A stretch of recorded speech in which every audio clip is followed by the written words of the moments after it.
네, 지난주 전국은 박근혜 대통령의 신년 기자회견과 김무성 새누리당 대표의 수첩 파문으로 요동쳤습니다. 집권 3년 차를 맞은 박 대통령의 지지도가 취임 이후 최저치를 기록했다는 여론조사 결과도 나왔는데요. 전국 소식 자세히 알아보겠습니다. 최창렬 용인대 교수 그리고 황태순 정치평론가 나오셨습니다. 어서 오십시오. 안녕하세요. 안녕하세요. 네. 자, 먼저 정치권의 지난주 화두가 됐던 김무성 대표 수첩 관련된 소식부터 질문드리겠습니다. 두 분 모두 정치 일선에서 또 오래 또 있으셨으니까 이런 질문을 먼저 드리도록 하겠습니다. 이번 사건의 세 가지 장면이 크게 등장을 하는데요. 예. 첫 번째는 음종환 행정관이 유준석 술자리입니다. 시준석에서 12월 18일이죠. 예, K와 Y가 배우다라고 술자리에서 자신 있게 별 근거도 없이 막 떠들어대는 순간이 있었고요. 떠들었다는 아주 본인은 부정하고 그렇죠. 있어요. 예. 그리고 두 번째는 이 얘기를 이준석 전 비대위원이 김무성 대표를 만났을 때 가서 얘기를 고자질. 예, 뭐 어찌됐든 뭐 이렇게 고자질이죠. 이거 자신의 표현이에요. 예. 고자질했다. 고자질을 하는 그 순간이 있었고요. 그리고 세 번째는 김무성 대표가 이거를 적어놓고 카메라 기자들이 뒤에 있는 국회 본회의장에서 수첩을 열어보는 순간이 있습니다. 이 세 가지 장면 중에 어느 부분이 좀 이해가 안 된다고 할까요? 어떻습니까? 저는 그 세 부분이 다 완벽하게 이해가 되는데. 아, 그렇습니까? 네. 완벽하게 다 있을 수 있는 이야기들이에요. 12월 18일 또 음종환 당시 행정관이 보면은 당시 굉장히 보면 청와대가 굉장히 불편한 그런 분위기 아니었습니까? 그런 분위기에서 이제 박관천 경정에 대한 구속영장 바로 그날 치고 뭐 이런 날인데 예. 거기에서 보면 마침 보니까 평상시에 종편에 나와서 좀 삐딱하게 얘기하는 것으로 음종환 행정관은 이준석 전 비대위원을 갖다 좀 안 좋게 봤던 것 같아요. 네. 그러다 보니까 너 말을 그렇게 하면 안 된다. 그러니까 이준석 비대위원이 형 그러면 배우가 뭐요? 내막이 뭐야? 진짜 고급 정보 좀 알려주시오. 그러니까 이거 배우는 말이야. 여기서부터 이제 두 사람 의견이 갈려요. 예. 근데 어쨌든 이준석 비대위원의 기억에 따르면 이 배우는 김무성 대표, 유승민 의원이야. 예. 충분히 있을 수 있는 이야기고 또 1월 6일 날 결혼식장에서 쪼로로 달려가서 대표님 사실은 이러고 저러고 해서 청와대가 당을 갖다가 배우를 보고 있는 것 같습니다. 충분히 보고할 수 있는 이야기고 뭐 김무성 대표 같은 경우 그렇다고 그다음 기자회견 하겠습니까? 그다음 뭐 김무성 대표가 SNS에 올리겠습니까? 가장 쉬운 거는 얼마 전이죠. 이정현 최고위원도 자기 불편한 심기를 갖다 일부러 기자들 보는데 보라고 턱 하면서 그래 나 근본 없는 촌놈이다. 기자들 다 보라고 하는 거거든요. 네. 물론 김무성 대표는 내가 기자들 보라고 수첩을 폈다는 수첩이 바로 이겁니다. 이 수첩이죠. 제가 예. 준비를 해봤는데 이것을 갖다가 냈다는 것은 그건 음해다라고 얘기하는데 네. 저도 뭐 정치판에서 이렇게 뭐 주변 사람들 봤을 때 음해라기보다는 지극히 보면 이 세 장면 다가 충분히 있을 수 있는 이야기인데 문제는 이런 충분히 있을 수 있는 이야기를 갖고 갑자기 이게 시끄러우니까 청와대도 당도 서로 우닥닥닥닥 덮으니까 국민들이 뭐야? 국민들이 의아한 거죠. 예. 어떻게 보십니까? 저 이 세 가지가 있을 수 있는 일이니까 나타났겠죠. 네. 근데 지금 다시 말씀하셨으니까 제가 중언부언할 필요는 없을 것 같고 여기서 느낄 수 있는 현상이 있는 것 같아요. 다시 말하면 이준석 비대위원 전 비대위원이 당대표한테 이 얘기한다는 자체도 당대표를 너무 어려워하지 않는 거고 그리고 또 술자리에서 행정관이 당대표나 중진을 거론한 경우가 많지가 않아요, 사실. 아까 뭐 경험을 빗대어서 말씀을 드리면 뭐 이런 얘기, 예. 제 경험을 비춰보면은 아무리 술자리라도 그런 걸 굉장히 의식을 하거든요. 네. 어떻게 해서든지 이게 얘기가 들어갈 수 있다라는 네. 것을 암묵적으로 인식한단 말이죠. 근데 아마 음행정관이 그 자리에서 술을 얼마나 먹었는지 모르겠지만 그런 것들에 대해서 크게 의식하지 않는 거거든요. 다시 말하면 청와대 내부의 어떤 그 이른바 친박 주류들의 인식을 알 수가 있을 것 같다라는 거예요. 그것들이 이제 그러한 인식들이 위건 아래건 말이죠. 지위의 고하를 막론하고 크게 문제 삼지 않는 그런 분위기가 팽배해 있다. 그게 굉장히 중요한 현상인 것 같고요. 또 이제 김무성 대표가 이 수첩을 의도적으로 흘린 거냐 아닌 거냐라는 얘기가 많이 있는데 네. 우리 황 의원님은 거의 뭐 의도적이었다라고 말씀하신 것 같아요. 전 모르겠어요, 솔직히. 단지 추론컨대 그 이제 뭐라고 이제 문자가 왔냐면은 그 국회에 있을 때 대표님 지금 사진 찍힌 것이 네. 기사로 나오고 있습니다. 이렇게 나와 있어요. 예. 그 앞뒤 맥락은 모르겠습니다만 마치 이제 억지로 의도소리라고 이제 중점을 두고 본다면 이제 참모하고 이렇게 한번 해봐야 되겠다 이걸. 그래서 뭔가 청와대를 제압해야 되겠다. 이런 의논이 있었으면 지금 아까 말씀하신 이런 것들이 지금 나오고 있다. 우리 의도도 됐다라고 억지로 해석할 수는 있겠죠. 예. 그러면 그걸 가지고 그것이 만약 의도적이었다라고 완전히 단정할 수 있는 근거가 될 수는 없겠죠. 어쨌든 이 세 가지 사안이 다 맞물려 있는 거 아니겠습니까? 그러니까 청와대와 이 김무성 대표와의 불편한 관계, 뭐 당과 청와대와의 뭔가 정상적이지 못한 관계 이런 것들이 그대로 드러났다라고 좀 해석을 하고 싶습니다. 예. 그러면은 말씀하신 것처럼 이게 사태가 커지니까 뭐 당도 그렇고 청와대도 그렇고 이게 지금 수습하는 국면 아니겠습니까? 갑자기 그렇죠. 이렇게 또 사그라드는 그런 모습인데 그럼 앞으로 당청 관계는 어떻게 이루어질지? 글쎄요, 그거는 뭐 여러 가지 변수가 있을 것 같아요. 네. 일단 김무성 대표는 지금 전체적으로 볼 때 좀 뭐 속된 말로 치고 빠지기 전략인 것 같긴 해요. 네. 상당히 수위 조절을 하고 몸을 낮추긴 합니다만 그 발언의 수위를 보면은 지난번에 왜 신년 기자회견에 이구정 사무총장이 빠져 있을 때 청와대가 천지분간 못한다는 말도 했고 또 그 전에 또 상하이 발언하다 또 사과를 하고 취소하고 그랬습니다. 네네. 그러니까 전반적으로 상당히 이 수위가 상당히 수위를 조절하는 듯한 건데 계속 이제 얘기되는 게 청와대와 김 대표와의 관계예요. 김 대표는 이제 차기 대권 주자로 거론되기 때문에 아마 그런 것들이 더 이제 예민하게 받아들여지는 네네. 것이고 또 내년에 총선 때문에 더욱더 친박이 예민한 것 같아요, 지금. 그렇지만 이 당청 관계가 대통령의 지지율과도 관련이 있을 것 같고요. 네. 4월 보궐선거의 결과에도 관련이 있을 것 같아요. 그런 점들과 이 연관시켜 봐야 될 것 같은데 언제까지나 이렇게 계속 이런 식의 당청 관계 대단히 곤란한 거죠. 일단 뭐 당청 관계뿐만 여야 관계도 마찬가지고. 흔히들 예, 말씀 중에 죄송한데 당청 관계라고 하면요. 예. 대통령과 당 대표의 관계입니다. 당의 당 대표와 청와대의 대통령의 관계를 자주 소통도 하고 의견을 주고 받느냐는 얘기인데 네. 아니면 뭐 수석과 뭐 의원들의 관계겠죠. 그런데 이번 얘기를 들은 김무성 대표가 비서실장한테 알아봤는데 그것조차도 답변을 못 들었고 그 발단은 행정관에서 시작됐다는 네. 겁니다. 이게 과연 당청 관계까지 갈 수 있는 그런 상황이냐 아니면 집안 내부 단속을 제대로 못한 거냐 이거 어떻게 보십니까? 당청 관계죠. 뭐 통상 이제 말씀하신 상징적으로 그러나 역대 대한민국 그 정당사에서 혹은 네. 과거에는 집권 여당의 총재가 대통령이었습니다.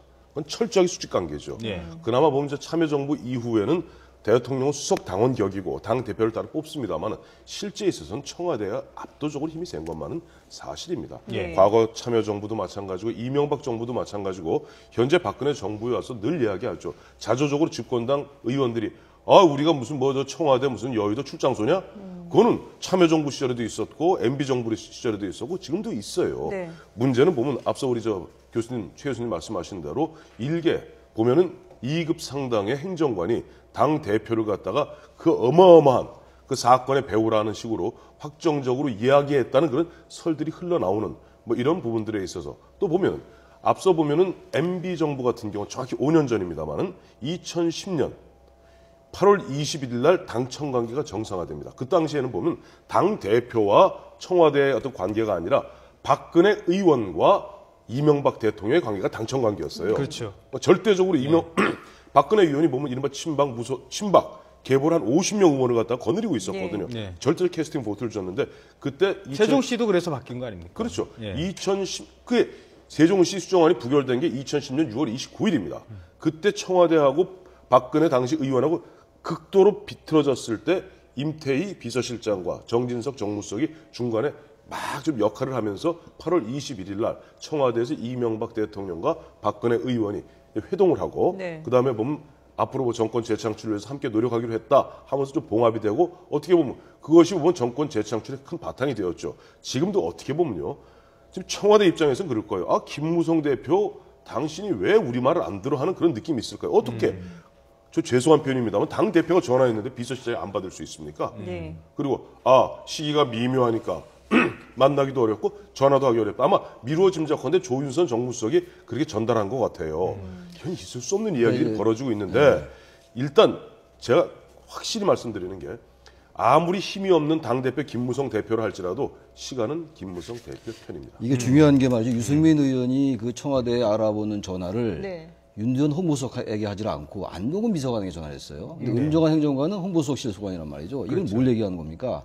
유승민 의원이 나름대로 청와대의 권력 구조를 아는 거거든요. 역학관계를. 다시 말해서 이른바 문고리 권력이에요. 이 음종환 전 행정관이죠. 이미 이제 면직 처리됐으니까 음종환 전 행정관이 이른바 십상시에 거론됐던 인물이란 말이죠. 그러다 보니까 안동훈 비서관의 영향력 하에 있다라고 생각했기 때문에 유승민 의원이 전화를 거기다 물어봤을 거예요.